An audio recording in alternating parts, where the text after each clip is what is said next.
Hello बच्चा party, और सब कैसे हैं? बढ़िया। तो बेटा आज अपन लोग बात करेंगे क्लास 10th का यूनिट आपका 4th है according to NCERT. Previous year ये यूनिट 3rd था, इस साल ये यूनिट 4th है क्योंकि सॉलिड स्टेट में फिर से ऐड हो गया है। नाम है आपका केमिकल काइनेटिक्स। आप सभी बढ़िया होंगे। चैनल का नाम है Pioneer chemistry bye Surya sir और मैं आपके सामने सूर्या चौहान। आज हम लोग बात करेंगे केमिकल काइनेटिक्स की। ठीक है, तो काइनेटिक्स आपने क्लास 11th में फिजिक्स में पढ़ा होगा, यूनिट नंबर 2। तो उसमें आपने किससे रिलेशन किया था? मोशन से। तो यहाँ पर भी वही है, काइनेटिक्स का मीन्स मोशन से यानी कि रेट से। ठीक है, तो सबसे पहले हम बात करते हैं कि केमिकल काइनेटिक्स होता क्या है। तो हम बोल देंगे दी branch of chemistry, the branch of chemistry which deals with the study of reaction, बोले तो study of rates of chemical reaction, rates of chemical reaction, comma factors influence या अफेक्टेड बोल सकते हो आप, rate of reaction and how reaction proceed.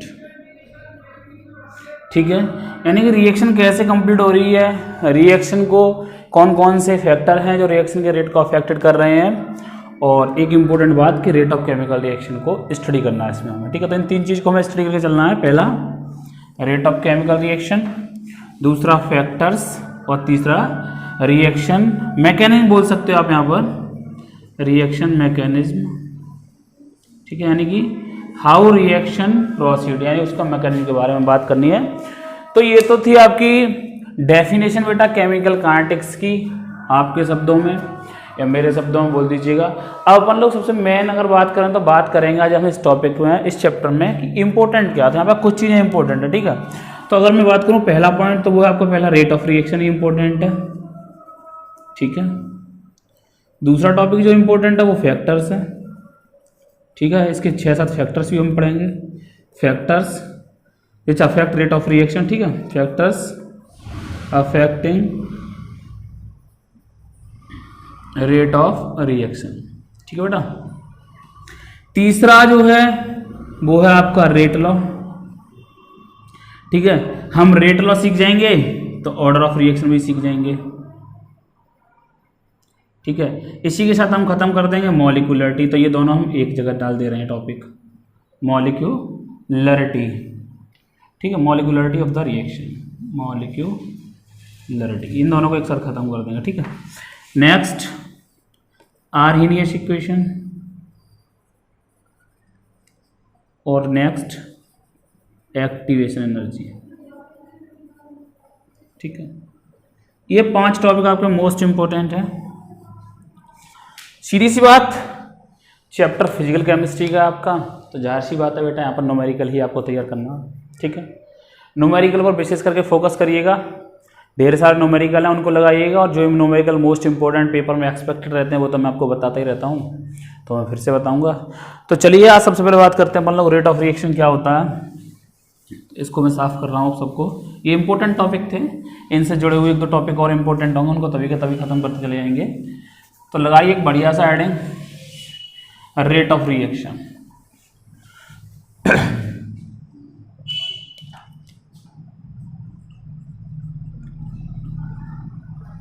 देखो, अगर rate से हम आपको समझा, इसको ROR भी लिख सकते हो आप। ठीक है, ROR, rate of reaction short में, कोई दिक्कत नहीं, ROR यूज करेंगे। तो अगर हम रेट की बात करें बेटा, तो रेट क्या होता है कि किसी का भी चेंज टाइम के साथ उसे रेट कहते हैं। जैसे हम लोग पढ़ते थे स्पीड, हम लोग स्पीड पढ़ते थे तो हम कहते थे total distance upon total time. तो ऐसे हम बोल देते थे एवरेज स्पीड। क्या बोल देते थे? Average speed. सिंपल स्पीड क्या होता था? Distance covered upon unit time, यानी जो भी आपका टाइम हो, डिस्टेंस किसमें कवर करते थे, किलोमीटर में तो टाइम लेते थे, आवर में डिस्टेंस करते थे, मीटर में तो टाइम लेते थे सेकंड में। ठीक है, तो ये सब चीज़ें जुड़ी हुई हैं। वैसे यहाँ पर अगर हम रेट ऑफ रिएक्शन की बात करें तो हम बोल सकते हैं the change in concentration of reactants, the change of concentration of any reactant or products or any product, किसी का भी चेंज हो सकता है, और any product in per unit time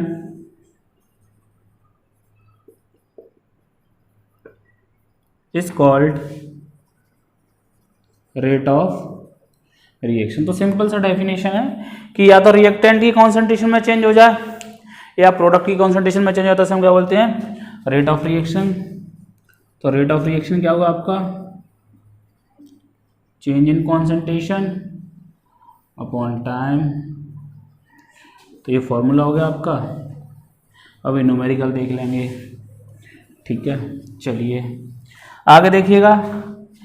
concentration का अगर हम इसकी यूनिट की बात करें बेटा, तो कॉन्सेंट्रेशन का यूनिट आप सभी जानते हैं मोल पर लीटर, और टाइम की क्या होती है आपकी सेकंड। इसको हम बोल सकते हैं mole litre inverse second inverse. ठीक है, मोल पर लीटर को हम कैपिटल एम भी बोल देते, तो कैपिटल एम सेकंड इनवर्स ही बोल सकते हो। आप SEC लिख दो या सेकंड इनवर्स, जिसमें आपको ज़्यादा सुविधा लगे आप वो यूज कर सकते हैं। ठीक है, तो ये तो बात हो गई आपकी रेट ऑफ रिएक्शन की डेफिनेशन की। अब जैसे एक रिएक्शन ले लेते हैं अपन लोग, R से P बनना है, R is the reactant and P is the product. ठीक है, तो बेटा मैं बोल दूं एट टाइम T1, इसको मैंने मान लिया R1 और प्रोडक्ट की मान ली मैंने P1, यानी T1 टाइम पर रिएक्टेंट की जो कॉन्सेंट्रेशन है वो है आपकी R1 और प्रोडक्ट की कॉन्सेंट्रेशन है P1। ये बड़ा ब्रैकेट जो है वो शो करता है आपका कॉन्सेंट्रेशन को। और एट टाइम T2 और हम बात करें तो इसको बोल दे रहे हैं अपन लोग R2 और इसको बोल दे रहे हैं अपन लोग P2। ठीक है बेटा, अब आप बताइए सोच के change in interval of time क्या रहा होगा, T2 माइनस T1। तो उस टाइम पर अगर हम देखें कि हमारा रेट ऑफ रिएक्शन क्या होगा, तो हम बोलेंगे ROR, ठीक है, इक्वल्स टू माइनस का delta R over delta T equals to plus का delta P over delta T। Delta change को शो करता है, ठीक है, किसी भी चीज में चेंज को किससे रिप्रेजेंट करते हैं, डेल्टा से। यहाँ दो चीजें कंफ्यूज कर रही होंगी कि मैंने यहाँ माइनस साइन क्यों लगाया और यहाँ पर मैंने प्लस साइन क्यों लगाया, तो बेटा मैं समझाने की कोशिश कर रहा हूँ, देखिएगा जरा। अगर हम डेल्टा आर को कैलकुलेट करें बेटा, तो इनिशियल कंसंट्रेशन टाइम T1 पर R1 है और फाइनल कंसंट्रेशन R2 है, तो मैं बोलूँगा R2 माइनस R1। ठीक है, R2 माइनस R1 बोल दिया। अब समझिएगा R2 कैसा हुआ, स्मॉल, क्योंकि रिएक्टेंट कंजम्पशन हुआ होगा तो कुछ ना कुछ तो खर्च हुआ होगा, माइनस का लार्ज। ठीक है, तो डेल्टा आर जो आएगा वो आएगा आपका छोटे में से बड़ा गया नेगेटिव, और नेगेटिव का मल्टीप्लाई जब नेगेटिव से करेंगे तो कैसा हो जाएगा, पॉजिटिव। तो मैं बता दूं रेट ऑफ रिएक्शन हमेशा कैसा रहता है आपका, पॉजिटिव, क्योंकि आज तक आपने जब भी साइकिल चलाई होगी तो आपने ये नहीं कहा होगा कि मैं माइनस का 20 किलोमीटर पर आवर गया था। आपने साइकिल बाइक या स्कूटी जब भी चलाई होगी तो आपने कभी ये नहीं कहा होगा किसी से कि मेरी जो स्कूटी या साइकिल या बाइक जो भी है आपकी वो माइनस का 20 किलोमीटर पर आवर निगेटिव गया है। ठीक है, तो रेट ऑफ रिएक्शन निगेटिव नहीं होता। मैग्नीट्यूड की बात करें, मैग्नीट्यूड कैलकुलेट कर सकते हैं, बस साइन का ये साइन जो रिप्रेजेंट कर रहा है आपको, ये रिप्रेजेंट कर रहा है कि कॉन्सेंट्रेशन जो रिएक्टेंट की है वो टाइम के साथ कम होती जा रही है, और प्लस का साइन क्या शो कर रहा है, कॉन्सेंट्रेशन जो प्रोडक्ट की है वो टाइम के साथ बढ़ती जा रही है। कैसे, डेल्टा पी की अगर हम बात करें तो वो है आपका P2 माइनस P1। तो देखो बेटा ये लार्ज है P2 क्योंकि फाइनल बढ़ जाएगा, प्रोडक्ट की फॉर्मेशन होगी और ये स्मॉल है तो लार्ज में से जब स्मॉल जाएगा तो कैसा आएगा पॉजिटिव, तो ये पॉजिटिव से पॉजिटिव का मल्टीप्लाई करोगे तो आपका पॉजिटिव ही रहने वाला है। तो रेट ऑफ रिएक्शन आपका ये हो गया, तो आप समझ गए होंगे negative sign shows that the concentration of reactants continuously decreases with respect to time while that of product increase with respect to time. तो यहाँ पे आपका ये सब क्लियर हो गया होगा, ठीक है। अब एक क्वेश्चन करने की कोशिश कर रहे हैं अपन लोग, मतलब क्वेश्चन के लिए एक फॉर्मूला सेट कर रहा हूं मैं, उस पर ध्यान दीजिएगा। ये आसान था, इसको आसानी से कर सकते हैं आप। जैसे मान लीजिए मेरे पास कोई एक रिएक्शन है,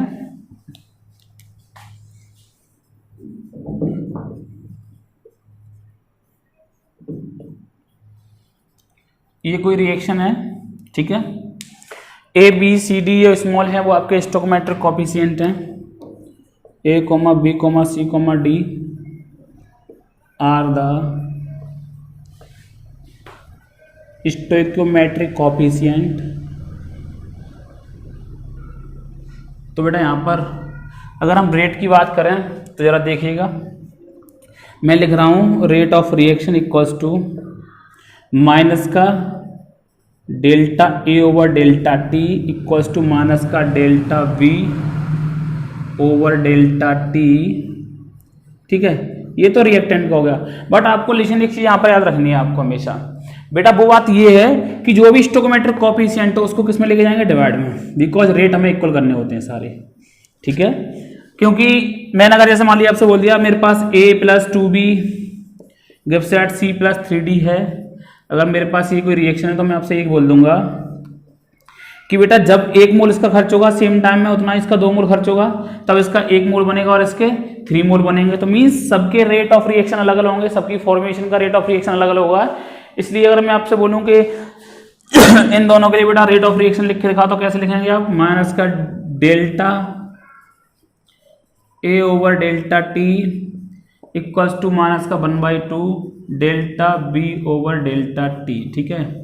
यानी कि जो बी का कंजप्शन है वो अगर देखा जाए रेट ऑफ रिएक्शन में तो इसका ट्वाइस चला जाएगा, ठीक है ना। तो कहने का मतलब क्या है, आपके जो भी स्टोइकोमेट्रिक कोएफिशिएंट है वो आपके किस में जाएंगे, डिवाइड में।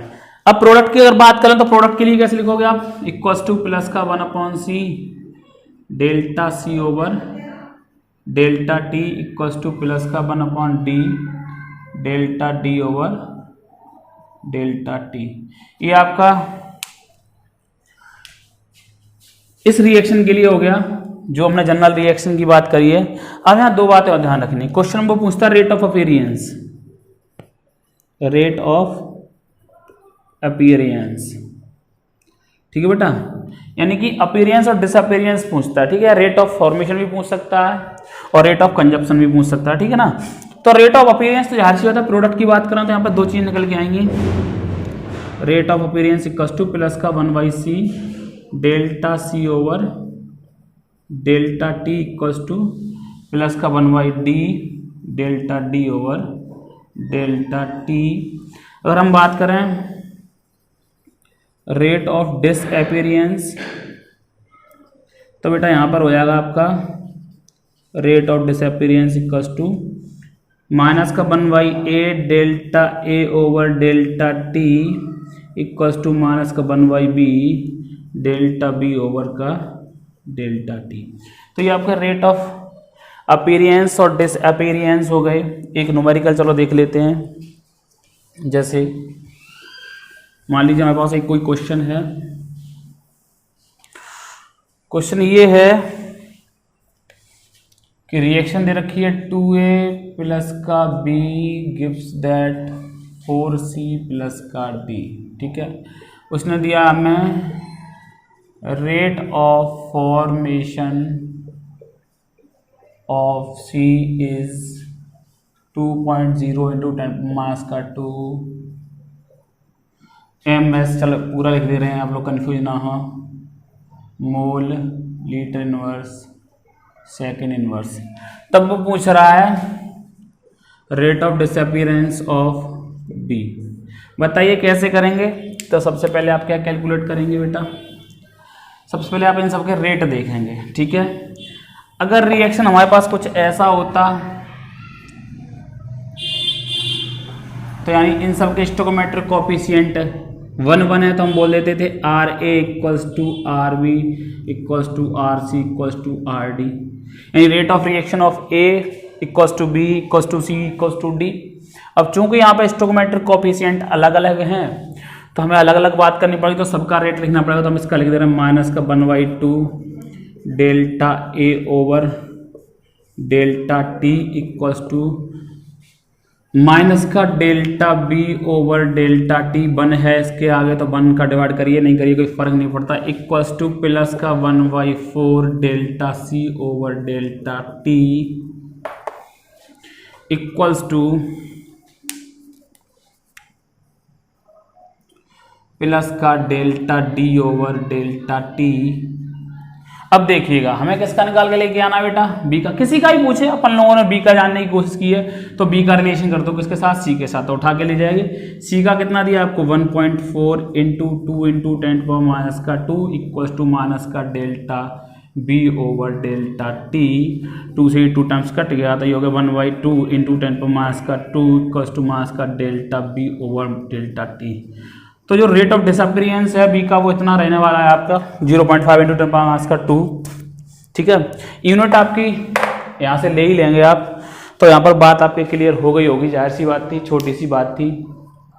तो ये आपका कुछ मैंने कोशिश की, एक न्यूमेरिकल बता दिया आपको कैसे न्यूमेरिकल करने हैं। एनसीईआरटी में ढेर सारे न्यूमेरिकल हैं, कोशिश करना एनसीईआरटी का ही न्यूमेरिकल करने की, क्योंकि आपके बोर्ड एग्जामिनेशन में तो एनसीईआरटी से बाहर नहीं जाते, ठीक है ना। और ज़्यादा अगर तैयारी आपको अच्छी करनी है मेडिकल की या नीट बोल दीजिए आप, या जेईई मेंस की कर दीजिए, तो कोई दिक्कत नहीं, आप जितना आसान पढ़ सकते हैं।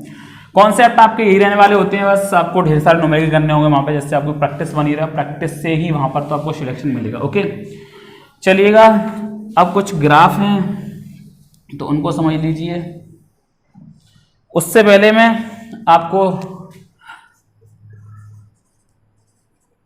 टाइप्स ऑफ रेट बता दूं, तो बेटा हमें यहाँ पर 2 टाइप के रेट पढ़ने हैं। पहला आपका एवरेज रेट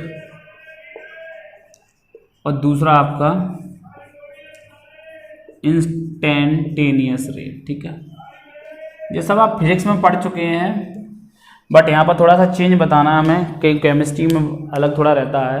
तो एवरेज आप सब जानते हैं, एवरेज रेट, इंस्टेंटेनियस रेट। जैसे अगर मैं बात करूँ छोटी सी, तो मैंने अभी तक आपको ये बोला था माइनस का delta R over delta T, तो ये जो डेल्टा होता था वो एक लार्ज चेंज होता था, एक लार्ज डिफरेंस होता था, ठीक है। एक लॉन्ग इंटरवल ऑफ टाइम के लिए चेंज होता था बेटा, ये नहीं कि एक छोटे इंटरवल ऑफ टाइम के लिए चेंज होता, एक लॉन्ग इंटरवल ऑफ टाइम के लिए चेंज रहता था। जैसे अपन लोग क्या कहते थे कि स्पीड ऑफ ट्रेन निकाल देते थे, वैसे मान लीजिए एक एग्जांपल ले रहे हैं, speed of train equals to, अगर हम बात करें स्पीड ऑफ ट्रेन की बेटा, तो मैं बोल दिया कि मेरी ट्रेन 2000 किलोमीटर चली 40 घंटे में, तो आप क्या करोगे, इसको ऐसे काट देंगे 4 5 20, यानी आपका आंसर आ गया 50 किलोमीटर पर आवर। तो जाहिर सी बात है, हमने ये 2000 किलोमीटर 40 घंटे में चेक किया है, तो यहाँ पर जो हमारी ट्रेन रही होगी बेटा, वो ट्रेन कभी स्टेशन पर भी रुकी होगी, कभी 20 की स्पीड से भी चली होगी, कभी 25 की स्पीड से भी चली होगी, कभी 60 से भी चली होगी, तो ओवरऑल कितना आया उसका 50 किलोमीटर पर आवर। तो ऐसे आपने ट्रक वगैरह देखे होंगे, उन सब पे स्पीड लिखी होती है, औसत चाल,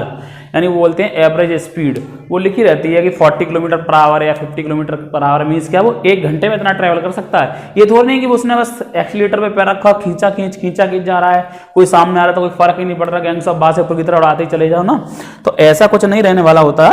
तो ये लॉन्ग इंटरवल ऑफ टाइम के लिए हम कैलकुलेट करते हैं, तो उसे हम बोलते हैं एवरेज रेट, ठीक है। तो अगर एवरेज रेट को हम इंस्टेंटेनियस रेट में बदलना, तो बेटा कैसे बदल देंगे जरा देखिएगा। तो अगर हम एवरेज रेट का फॉर्मूला लिखे हैं, तो हम बोल सकते हैं average rate equals to change in concentration upon change in time interval. नजर आ रहा है, change in concentration upon change in time interval, ठीक है। तो एवरेज रेट के लिए चेंज इन कॉन्सेंट्रेशन अगर मैं बोल दूं आपको, मान लीजिए मैंने बोल दिया delta X over delta T, where delta X is the change in concentration, average rate की बात चल रही है, ठीक है। तो मैं लिख दे रहा हूँ डेल्टा एक्स में, क्योंकि आर मानता था आप बोलते रिएक्टेंट, पी मानता था प्रोडक्ट, तो हमने कॉमन सी बात बोली, डेल्टा एक्स ये हो गया आपका चेंज इन कॉन्सेंट्रेशन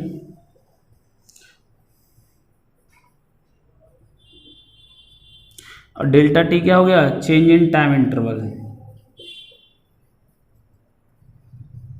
ये चेंज इन टाइम इंटरवल हो गया आपका, ठीक है।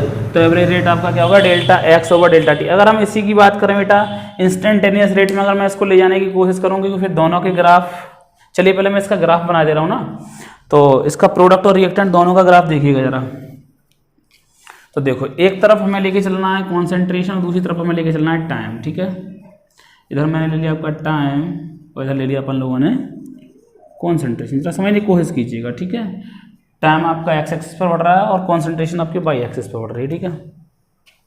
देखो कॉन्सेंट्रेशन है, तो अगर मैं बात करूं फॉर रिएक्टेंट, तो मैं लिख दे रहा हूं this graph for reactant, for reactant. तो बेटा आप सबको पता है कि रिएक्टेंट की इनिशियल कॉन्सेंट्रेशन ज़्यादा होगी, तो मान लिया हमने इस पॉइंट पर कहीं उसकी इनिशियल कॉन्सेंट्रेशन R1 है, ठीक है। क्या है आपकी R1, और टाइम बढ़ते बढ़ते बढ़ते बढ़ते मान लीजिए वो यहाँ पर ऐसे ग्राफ उसका आ गया। सीधी सी बात है कॉन्सेंट्रेशन डिक्रीज करेगी टाइम के साथ, तो ग्राफ आपका ऐसे ही आने वाला है। और प्रोडक्ट की बात करें अपन लोग, तो प्रोडक्ट का ग्राफ क्या रहता है, तो प्रोडक्ट का ग्राफ जो है आपका वो कुछ ऐसे रहने वाला होता है। ये इक्विलिब्रियम में आप सब पढ़ चुके होंगे क्लास 11th में, जिन्होंने मन से इक्विलिब्रियम चैप्टर पढ़ा होगा, एक बढ़िया चैप्टर था।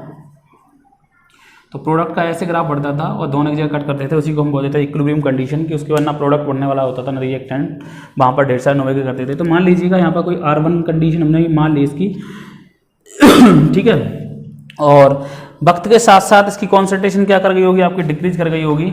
तो मान लीजिए मैंने R1 मान लिया यहाँ पर, और ये कहीं पर इसका R2 मान लिया कॉन्सेंट्रेशन, ठीक है। इस टाइम पर यहाँ पर ये टाइम T2 है बेटा, इस पॉइंट पर ये टाइम T1 है। अगर हम बात करें इसका ये स्लोप निकाल लें, तो हमें पता चल जाएगा कि इस रिएक्टेंट के लिए अगर मैं नाम दे दूं तो इसको दे दिए AOAB। तो इस वाले ग्राफ के लिए अगर हम इसके बात करें, इसका रेट ऑफ रिएक्शन निकाल लेंगे, तो मैं बोल सकता हूँ rate of reaction equals to slope. Slope कैसे निकालते हैं आप लोग, टेन थीटा। तो ध्यान रखना थीटा हमेशा कंसीडर होगा आपका पॉजिटिव एक्स एक्सिस की डायरेक्शन में। अगर ये एंगल आपका 45 दिया है तो 180 में से सब्सट्रैक्ट कर देंगे, तो जो भी आपका एंगल आ रहा है, 30 दिया है तो 180 में से आप सब्सट्रैक्ट कर देंगे तो 150 हो जाएगा आपका थीटा, ठीक है ना। Tan theta equals to, theta निकालने के लिए परपेंडिकुलर अपॉन बेस, तो ये होगा आपका R2 माइनस R1, टाइम आपका T2 माइनस T1, ठीक है। तो ये हो गया आपका delta R over delta T, और नेगेटिव साइन आप लोग लगा सकते हैं, क्योंकि नेगेटिव साइन क्या इंडिकेट कर रहा है कि आपका जो भी रेट ऑफ रिएक्शन है वो आपका फाइनली कैसा हो जाएगा, पॉजिटिव हो जाएगा। तो अगर इसको हम और लिखें तो टेन थीटा हम लिख सकते थे यहाँ पर BA ओवर OA, ठीक है बेटा। तो आप ऐसे कर सकते हैं, क्या होगा ये आपका रेट ऑफ रिएक्शन किसके लिए, फॉर रिएक्टेंट। अब अगर हम प्रोडक्ट की बात करें तो देखिए हमने मान लिया कि इस टाइम पर ये कोई टाइम है, यहाँ पर हम लेके चल रहे हैं, तो ये टाइम हमने मान लिया आपका T1 है कहीं, ठीक है। और T1 टाइम पर जो कॉन्सेंट्रेशन है बेटा वो है आपकी P1, ठीक है। T1 टाइम पर कॉन्सेंट्रेशन क्या है आपकी P1, और ये मैं दूसरा टाइम ले लिया T2, और इस टाइम पर आपकी कॉन्सेंट्रेशन कितनी है P2, क्योंकि यहाँ पर कॉन्सेंट्रेशन इंक्रीज करेगी, ठीक है। ये P2 मान लिया आपने, ग्राफ क्लियर हो रहा होगा आपका।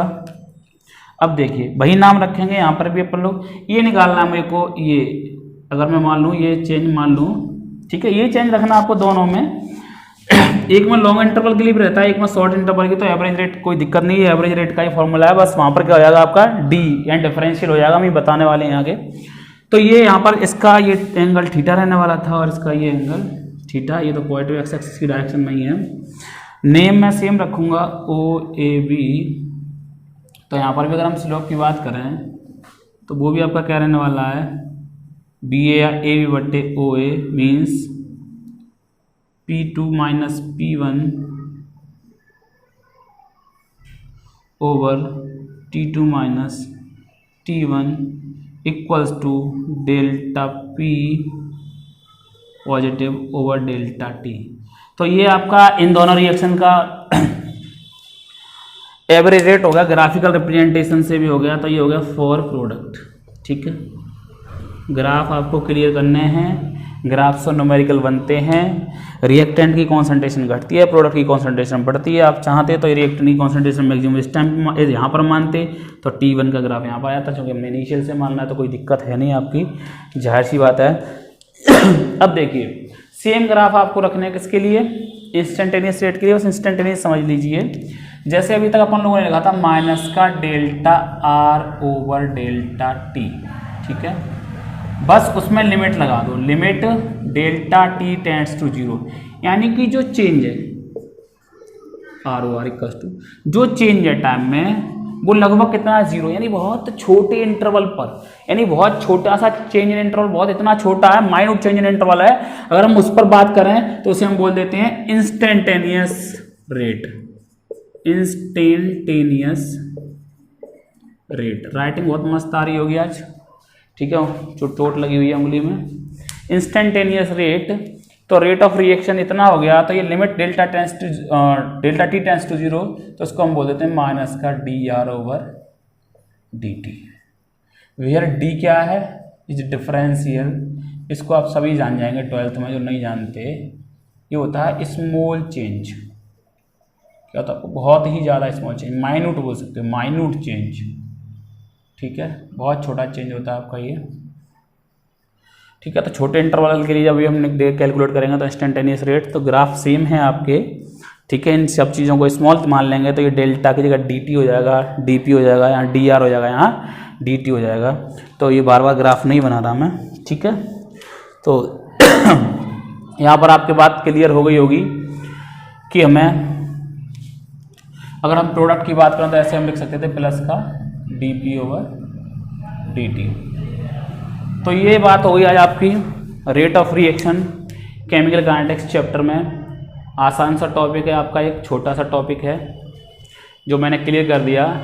नेक्स्ट वीडियो में अपन लोग जो बात करेंगे बेटा, वो बात करेंगे factors influence the rate of reaction. तो वहाँ पर 5 से 6 फैक्टर में पढ़ के चलने हैं, इंपॉर्टेंट है वो आपका टॉपिक। वहाँ हम कोलिजन थ्योरी की बात भी कर दूंगा थोड़ी देर के लिए, और आपका एक्टिवेशन एनर्जी कॉम्प्लेक्स जो भी आपका डायग्राम है पोटेंशियल एनर्जी का, उसको भी हम एक्सप्लेन करेंगे।